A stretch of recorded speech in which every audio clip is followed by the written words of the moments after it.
Salut à tous et bienvenue dans cette nouvelle petite vidéo qui va porter sur une petite restauration rapide d'une tête multiplicatrice. Alors,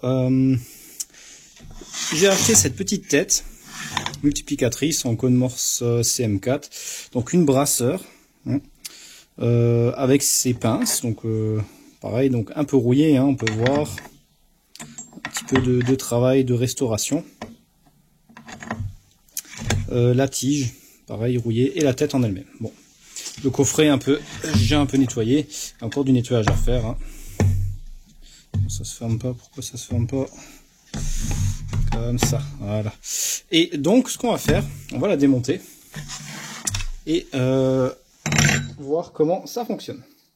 Alors, on a les instructions ici pour la garantie. Hors garantie, on nous dit d'enlever la petite vis plombée. C'est écrit dans le coffret ici, je sais pas si on verra quelque chose, je vais déjà sortir la tête. Ok.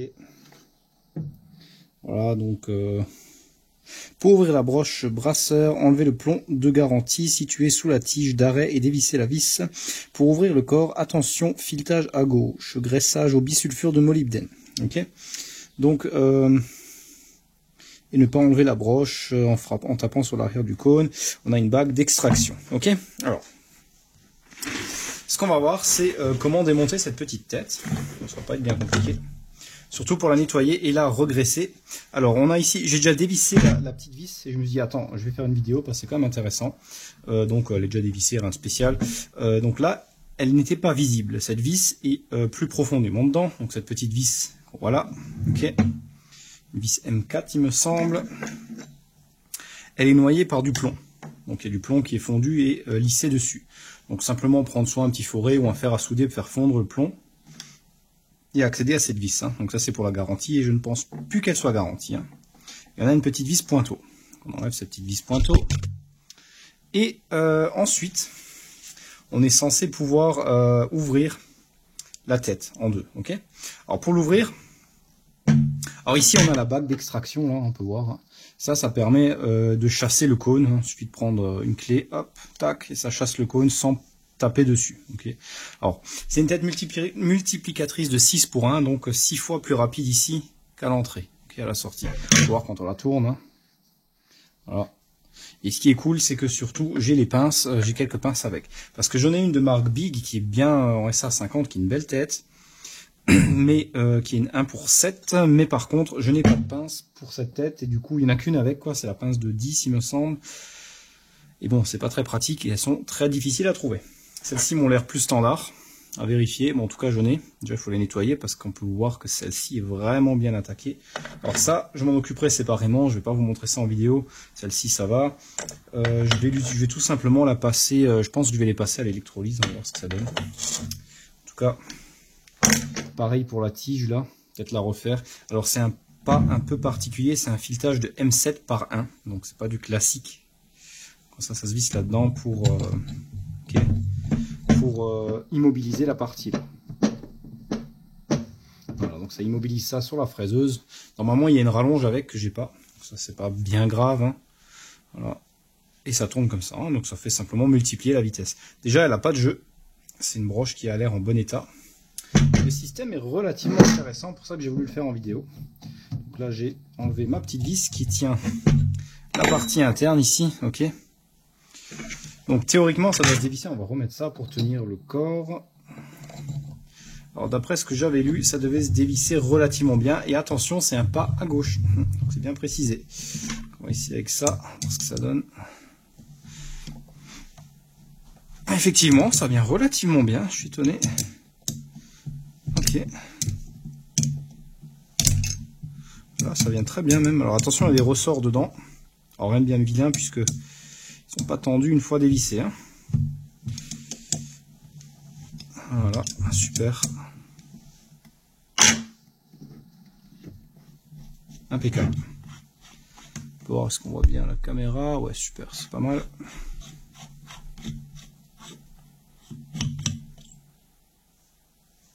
Ok. Alors les fameux ressorts. On a ici une bague en bronze, on peut voir. Un joint en feutrine. Ok. Et la bague d'appui en bronze qui appuie sur les ressorts. Ok, super. Alors cette bague, si je me souviens bien, c'est celle-ci, ou peut-être une autre, faudra voir, où on peut enlever une certaine épaisseur. Ok, on peut enlever une certaine épaisseur juste pour rattraper le jeu si jamais elle tourne, elle glisse, hein, s'il y a du glissement, puisque c'est un système de billes, pour rajouter de la pression. Si vraiment elle est un peu usée, donc c'est écrit dans un, j'ai le feuillet, on peut appeler ça un feuillet, un notice si vous voulez, c'est indiqué dedans. Ok, donc là on a normalement nos ressorts, alors on va les mettre, prendre un papier, et on va poser ça sur un papier pour pas tomber tout ça. On va enlever cette tige, on n'a plus besoin. Voilà. Et on va sortir nos petits ressorts. Alors on voit bien la graisse au bisulfure de molybdène, hein, donc c'est la graisse noire. Donc on va en remettre dedans, bien sûr. Là, ça sort pas. Alors, attends, ok. Là on peut enlever l'écrou de démontage du cône. Voilà, et on devrait impeccable. Oh voilà, ok, là on voit directement le système. Super. Alors on a ici, on peut voir un système de billes. Ok. Et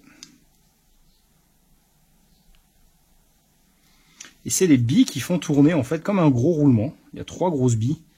Et c'est elles qui font tourner la partie externe en fait. Hein.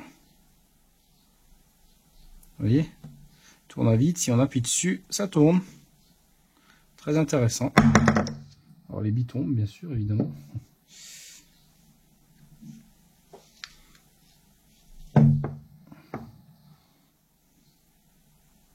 Et on a ici la bague d'appui avec les ressorts qu'on vient poser là. Hein. Et bien sûr, tout ça est plein de graisse. On va essuyer un peu. On va essayer de laisser les billes au même endroit quand même, hein, parce que c'est bien la graisse à l'ancienne. Et on peut voir ici donc une belle portée conique sur lesquelles les billes prennent. Ça fait office de un peu d'embrayage. Hein, donc s'il y a trop de pression, ça glisse dessus. Tout simplement. Hein, c'est pas. Le système est pas mal. Ok. On voit bien ici. Hein. On sent rien, c'est lisse. Il n'y a pas de traces. C'est visuel, mais on le sent pas du tout au doigt. Donc c'est comme ça que fonctionne le système de bridage ici.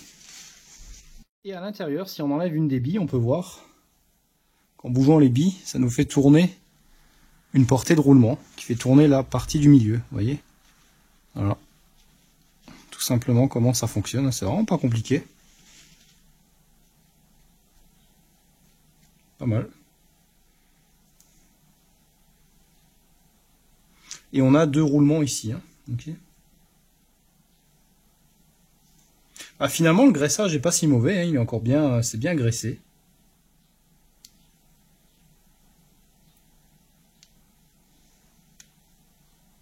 Et on a un ajustement impeccable, il n'y a vraiment pas de jeu, hein, c'est vraiment super état. Donc,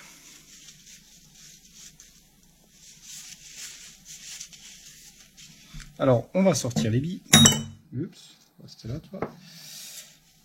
Puisque elles n'ont pas, je pensais vouloir les laisser au même endroit, pas perdre l'endroit où elles sont, mais finalement il n'y a pas besoin puisque les portées là n'ont pas, c'est une cage de roulement si vous voulez, et ils glissent de toute façon sur tout le roulement, hein, donc ça tourne. Hein, okay.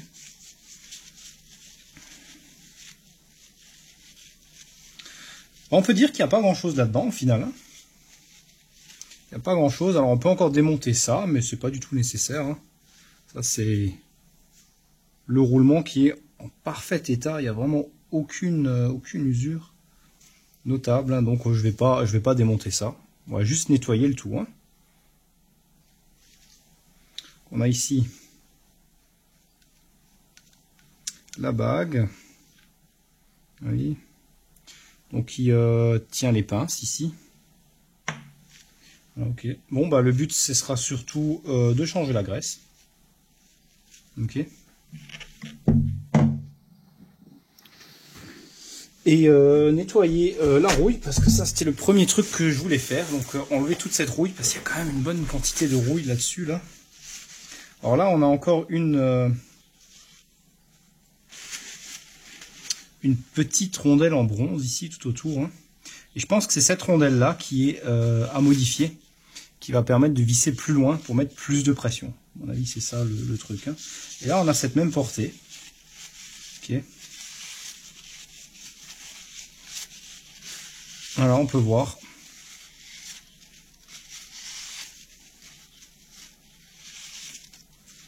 La portée conique, la deuxième. Donc, pour récapituler, en fait, ce qui se passe, c'est qu'on a une pression qui est effectuée par ces deux portées coniques, une sur l'autre, comme ça, qui va exercer une pression sur ces grosses billes, ces trois grosses billes, donc qui sont prises entre ces deux cages. La pression exercée, donc cette cage est fixe, et celle-ci est pressée dessus par les petits ressorts qu'on a ici. Qui manque, il est là. Donc on a les petits ressorts qui viennent dans cette bague en bronze, là, je ne sais pas si on la voit sur la caméra, je pense que oui. Voilà, la petite bague en bronze vient appuyer dessus, ok, par les ressorts, et la partie externe qui est vissée, qui elle, donne la pression nécessaire sur les ressorts. Ok. Cette pression est réglée d'une manière assez simple en fait. C'est tout simplement, alors là je vois pas où ils sont les traces, ah, ils sont là. Donc c'est tout simplement en vissant celle-ci complètement dedans, qui va venir embuter sur cette bague en bronze, qui est ajustée, qui va nous donner la tension. Ok. Alors, on peut pas aller plus loin que la bague en bronze, et quand on est sur cette rondelle en bronze, on devrait normalement aligner. Voilà, on est au bout. On devrait aligner quelque part. Non, on n'est pas encore au bout. On devrait aligner cette pièce.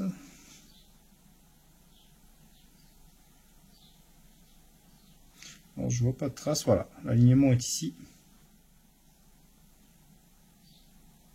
Ok. Donc il faut se réaligner avec le trou pour fixer cette pièce. Donc c'est un système tout simple, qui me semble quand même relativement efficace, hein.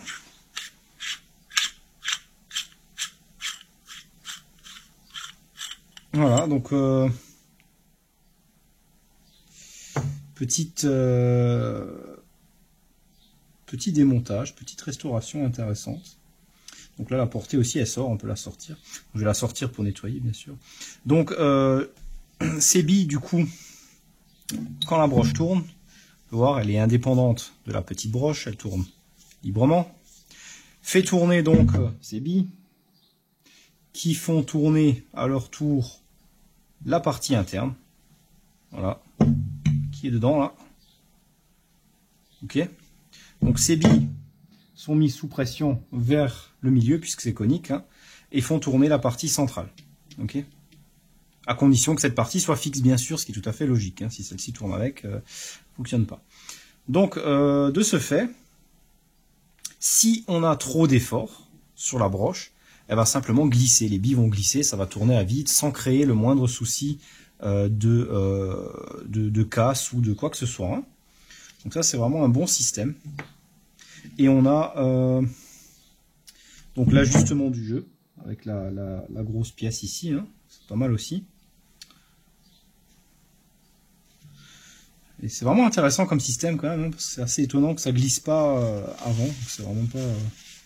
Et la démultiplication se fait au même principe qu'un engrenage, puisque la partie externe correspond au diamètre du grand engrenage et la partie interne du petit engrenage. Okay, donc c'est le même principe, mais tout ça condensé dans un endroit, dans une cage plus petite. Et les billes ont l'air en super état aussi. Tout a l'air bien graissé, hein, ça n'a pas l'air d'avoir été beaucoup usé. Alors c'est noir, c'est tout à fait normal puisque c'est la graisse au bisulfure de molybdène. Donc là les billes ont quand même l'air assez alors des traces, hein. Je sais pas si c'est des traces de c'est comme traces, il y a quand même des marques sur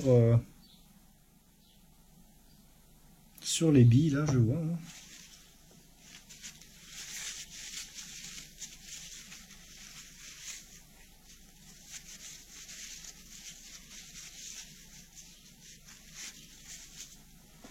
peut voir des marques sombres. Est-ce que c'est des résidus de graisse, de fabrication? Je sais pas.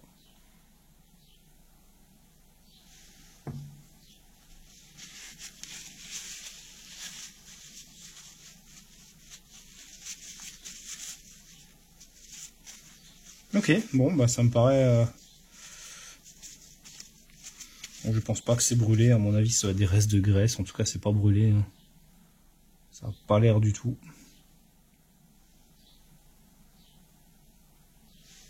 Voilà donc le principe de fonctionnement, pas très compliqué. Maintenant je vais tout nettoyer. Et remonter tout ça à l'inverse du démontage. Donc surtout le but c'était de nettoyer toute cette rouille hein, sur le cône morse, partout là, sur la partie là, on peut voir on a un peu de rouille. Nettoyer le joint, mettre de la graisse neuve et puis ça devrait être reparti pour un bon paquet d'années. Donc je vais faire ça et je vous reprends, je vais pas vous montrer le nettoyage, il n'y a rien de spécial, et je vous reprends pour le montage. On se retrouve après un nettoyage complet de toutes les pièces. Donc j'ai enlevé toute la rouille, on peut le voir, c'est propre. Donc j'ai fait un petit microbillage et un petit brossage. Et un bon nettoyage surtout. Donc là on n'a plus du tout de rouille et c'est parfaitement propre. Pareil pour l'écrou au bout. Pour la partie du bas. Tout est super propre. L'écrou de déblocage du cône. J'ai aussi fait le cône. On peut voir qu'il n'y a plus du tout de rouille, il est beau, il est propre. Ici j'ai juste nettoyé le surplus de graisse et on va remettre de la graisse neuve, hein, donc on va pas y aller avec du solvant quoi que ce soit, ni démonter les roulements puisque tout est bon. Et on va bien sûr utiliser la graisse qui est préconisée, MOS2, donc bisulfure de molybdène, là, machin qui là, hein, c'est ça, ouais.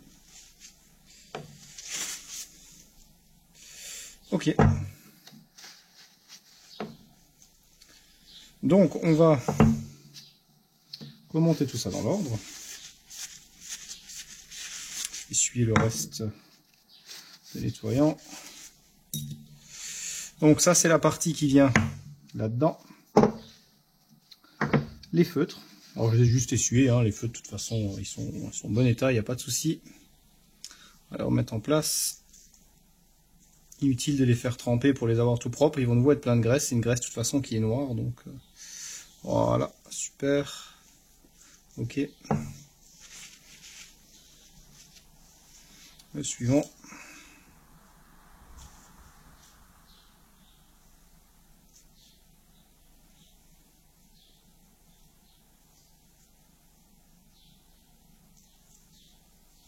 Impeccable, voilà. On va donc tout de suite commencer à sortir de la graisse et on va en mettre une petite dose, donc c'est une graisse bien noire, on peut le voir, hein, sur toute la partie là. Alors pourquoi? Tout simplement pour pas qu'elle soit grippée dedans, hein, puisque c'est une pièce qui nécessite de rester propre. Je veux pas que ça rouille.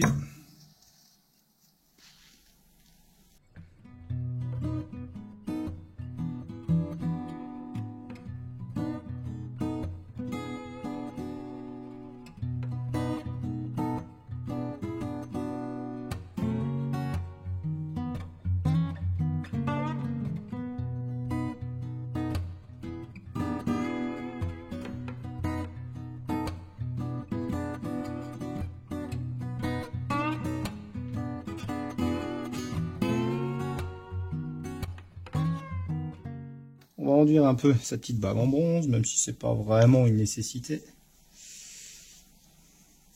Puisque celle-ci n'est qu'une butée. Et on la met dedans aussi. Hein. Essayons de bien la mettre. Voilà, elle est bien assise dedans. On l'appuie. Voilà. Ok. Voilà pour le remontage de cette partie. Très simple. Hein. Vous pouvez le voir. Et maintenant, on va simplement remettre... on va mettre une bonne dose de graisse dans le trou ici.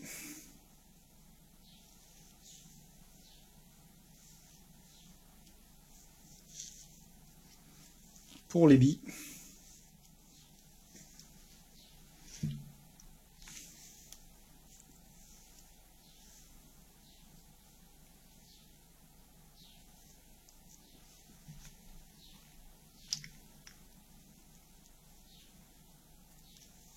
Et notamment sur le chemin de roulement au fond et tout autour. Ok. Voilà, juste pour bien lubrifier, que tout soit nickel. Voilà, impeccable. Puis on va venir enduire nos billes. Avec une bonne dose, hein, pareil. On va bien les enduire de cette graisse.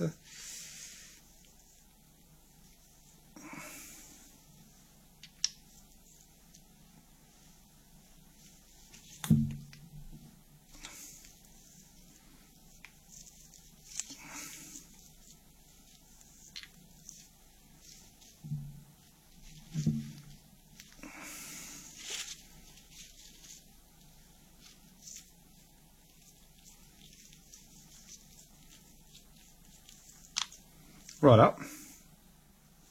Et on vient placer maintenant. Alors le plus simple, c'est de placer la partie là. Donc ce qu'on va faire, je vais déjà nettoyer un peu mes doigts.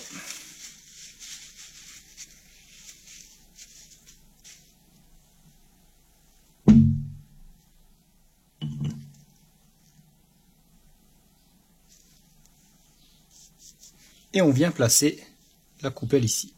Du coup, ce qu'on peut faire, c'est mettre l'écrou de déverrouillage du cône qui va nous tenir la partie en place et éviter que ça tombe. Super. Et du coup, nos grosses billes ne vont plus tomber bêtement. Et ça va être beaucoup plus simple.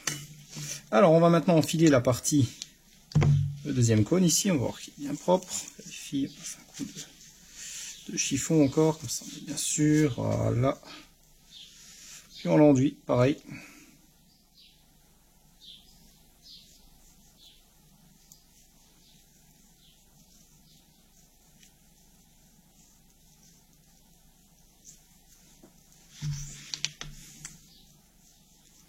Avec une bonne dose de graisse.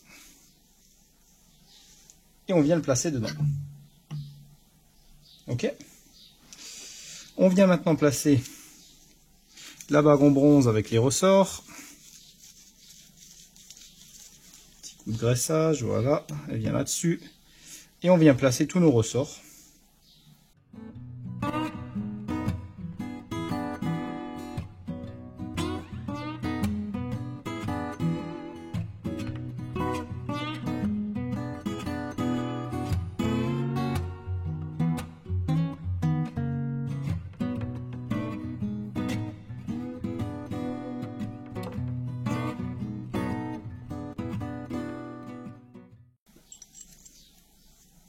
Et on vient placer ça dessus. Okay. Et on va fermer.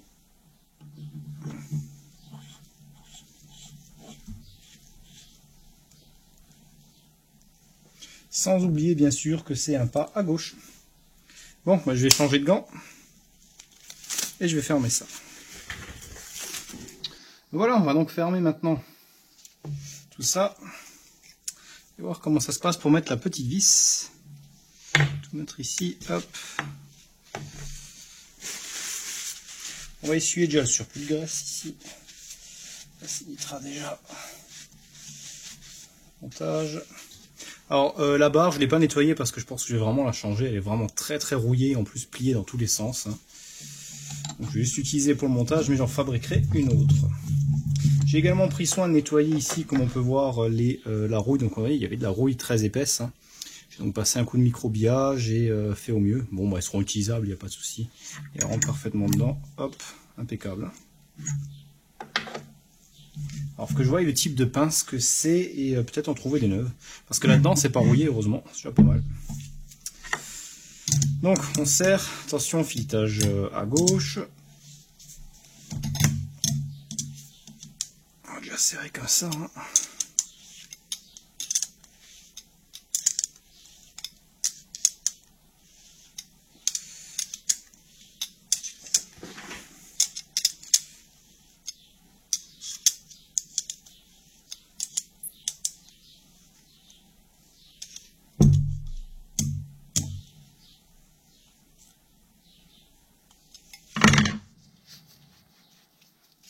Ça fonctionne super. Impeccable, hein, donc on a un fonctionnement génial. Bon, on va essayer d'aligner ça comme il faut. Alors je vois pas du tout le trou d'alignement.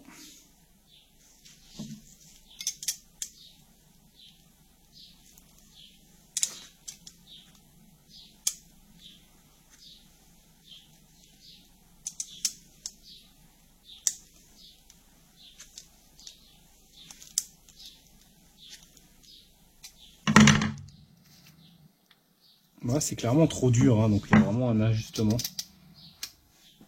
qui se fait par ici.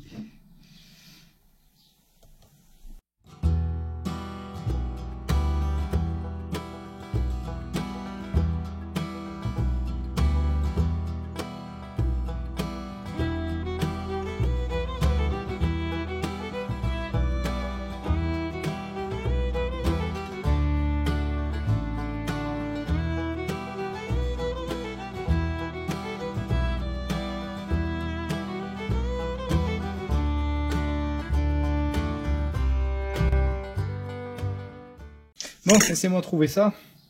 Tournez jusqu'à trouver la vis pointeau et je vous reprends. Parce que là, j'ai du mal à voir. Bon, bah après maintes rotations, j'ai réussi à la trouver. C'est juste que la graisse prenait la forme du filet, du coup, c'est rempli de graisse et on la voyait pas. Donc avec une lampe de poche, c'était beaucoup plus simple. Donc on est parfaitement aligné maintenant et on a du coup la même tension que d'origine. Donc c'est vraiment impeccable. Là c'est doux, c'est la rotation de ces têtes est vraiment impressionnante parce que c'est vraiment pas des têtes bruyantes, c'est quelque chose qui est vraiment intéressant par rapport aux têtes à engrenage. Ok. Donc maintenant on va mettre notre petite vis pointeau qui est ici. Alors je vais recommencer niveau là. Enlever les restes de plomb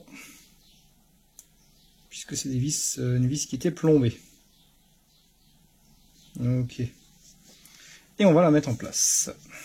Simplement une petite vis, hein, rien de spécial.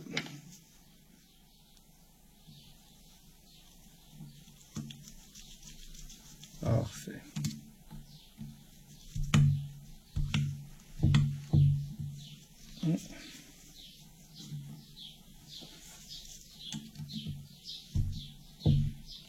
Et voilà. Notre tête est remontée. Super. On peut mettre une pince, hop, l'écrou qui va avec. Ah, fonctionne très bien, hein. Impeccable. Et bien sûr, le cône morse qui est propre, le système pour chasser, impeccable, tout en super état. Et elle fonctionne impeccable. Voilà. La tête multiplicatrice est maintenant prête à l'usage et comme neuve. Ok. Alors elle va permettre tout simplement de faire des rotations plus élevées sur la fraise, puisque la fraiseuse est limitée à 1400 tours pour la mienne.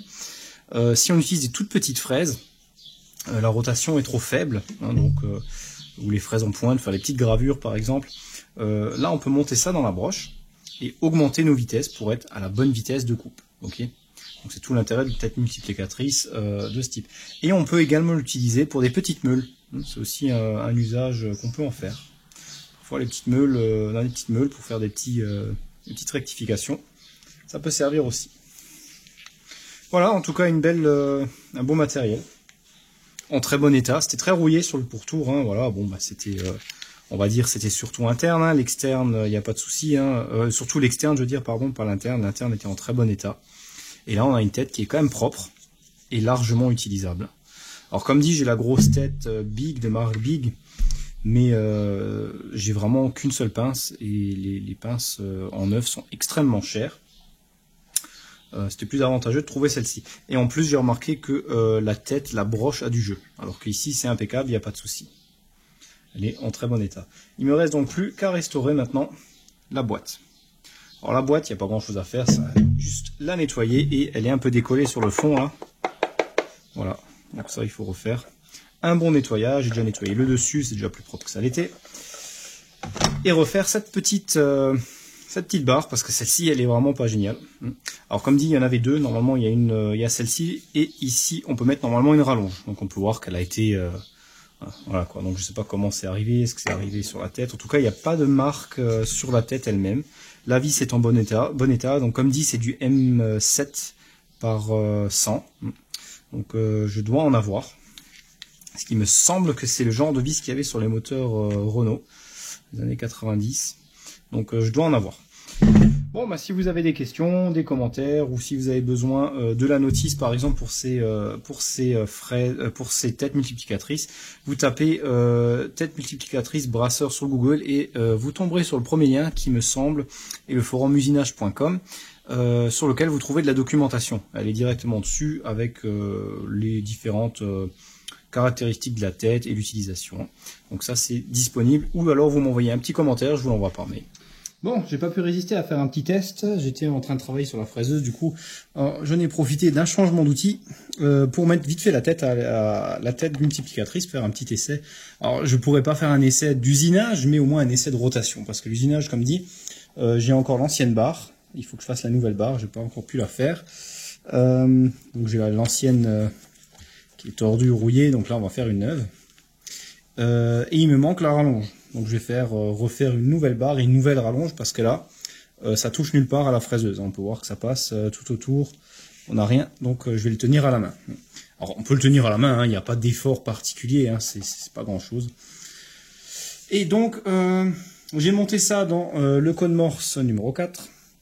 Le convertisseur en SA50 ici pour la fraiseuse. J'ai mis une fraise pour vérifier la rotation.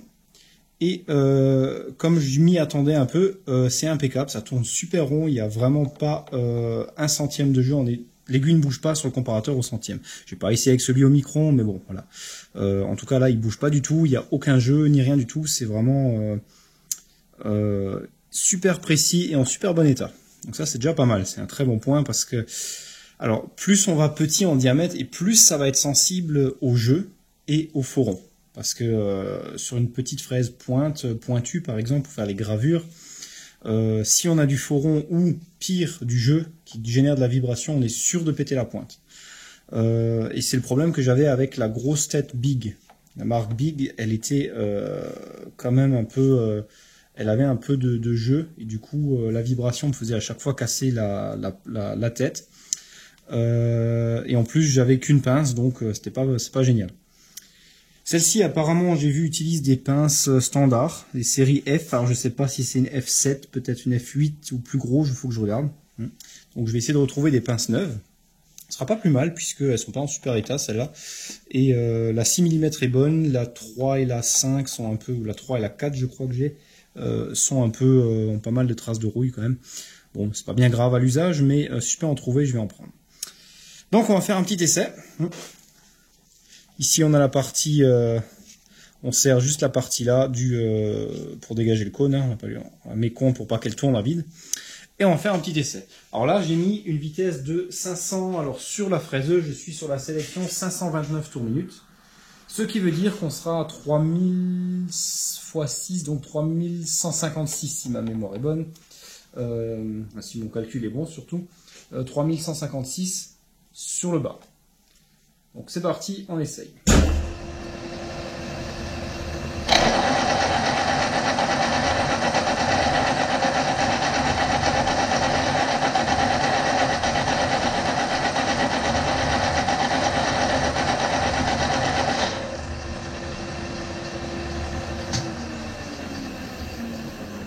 Impeccable, donc on peut voir ça tourne super bien. Vraiment super, il n'y a aucun bruit, ça fait vraiment pas de bruit supplémentaire par rapport à la fraiseuse, hein. Comme c'est un système à billes, c'est vraiment top. J'ai hâte de l'essayer en conditions réelles. Je vais essayer d'augmenter un peu, alors on peut aller jusqu'à 9000 tours minutes, donc je vais pas monter aussi haut, mais on va essayer, alors je vais mettre ça.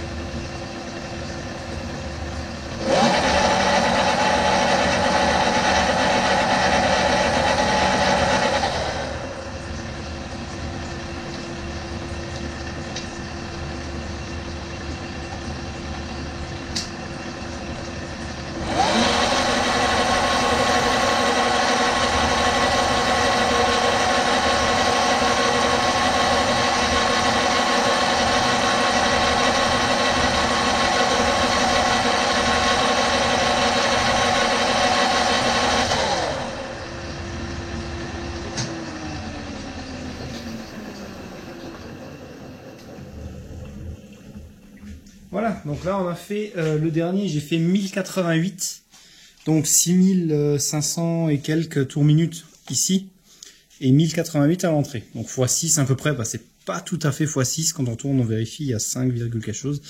Enfin du moins il me semble, je suis pas sûr maintenant. Mais on peut voir, hein, ça tient très bien, il n'y a aucun échauffement. Alors à l'utilisation elle va chauffer, c'est normal, donc c'est écrit dans le manuel. Que la température d'utilisation est comprise entre 60 et 70 degrés. Donc c'est quand même relativement chaud, hein. On peut au-dessus de 60, on a du mal à toucher quand même. Donc 70, entre 60 et 70, si ça monte plus haut, c'est qu'il y a un souci, c'est qu'il y a du glissement, ce qu'il n'y a plus assez de pré-contraintes sur les grosses billes. Et elle glisse, donc ça fait un patinage. Alors ça c'est vraiment à éviter, il ne faut pas qu'elle patine. Si elle patine, elle surchauffe. Dans mon cas, je pense pas qu'il y ait de souci, hein, elle est bien réglée, elle est bien, il n'y a pas d'usure à l'intérieur vraiment, donc je suis pas trop inquiet. Et d'après le bouquin, donc le manuel nous indique qu'on peut rattraper le jeu. Alors on peut resserrer un peu plus pour donner plus de pré-contraintes et éviter le glissement. Donc c'est vraiment une tête qui est utilisable sur sur un très long terme quand même, hein. Alors, surtout pour mon usage, hein, je suis pas une industrie qui utilise toute la journée, et donc vraiment tenir très longtemps, je pense, hein. Voilà, donc j'ai aussi vu dans le bouquin, ils disent donc la partie du bas est montée sur 2 roulements de précision parfaitement centrés avec le cône, déjà ça c'est vrai, et en plus de ça, en plus d'être parfaitement centré sur le cône, on a donc 2 roulements de précision standard, donc de déroulement radio, et une butée à billes de précision au bout dedans. Donc c'est vraiment quelque chose de costaud et vraiment bien fabriqué. Bon, ben voilà, je pense qu'on a fait le tour. Cette tête est maintenant fonctionnelle, je vais juste refaire le manche, j'ai réparé la boîte aussi en attendant, juste clouer le fond et nettoyer. Retrouver quelques pinces si possible. Même si j'en ai déjà pas mal, c'est déjà bien, on a déjà une bonne utilisation possible. Et je vais voir ce que je vais trouver. Et ça me fait une belle petite tête multiplicatrice, bien utilisable sur ma machine. Voilà, donc j'espère que cette vidéo aura été intéressante. Ça change un peu des projets habituels, c'est pas quelque chose de courant. Et ça a permis aussi de montrer surtout ce qui m'a intéressé, c'est de montrer le principe de fonctionnement qui est pas du tout commun. C'est pas le principe qu'on voit habituellement avec des trains d'engrenage. Alors, on remplace les engrenages dans ce cas-là par des billes. Voilà, c'est vraiment ça le truc, qui sont serrés dessus, qui ont une contrainte, qui servent d'engrenage au final, avec la possibilité de glisser en cas de surcharge. Donc c'est en même temps une sécurité. Et en plus de ça, c'est quelque chose de beaucoup plus fiable au niveau usure. Ça va tenir à beaucoup plus long terme, puisqu'il n'y a pas l'usure des engrenages. Et les billes ne s'usent beaucoup moins vite que ces engrenages à des hautes vitesses comme celle-ci. Okay, voilà, donc si vous avez des questions, des commentaires, c'est juste en dessous. S'il vous faut la notice aussi, pareil, hein, donc comme j'avais dit, sur usinage.com, ou vous m'envoyez, sinon vous m'envoyez un commentaire, je peux vous la faire transmettre par mail. Merci à tous et je vous dis à la prochaine vidéo.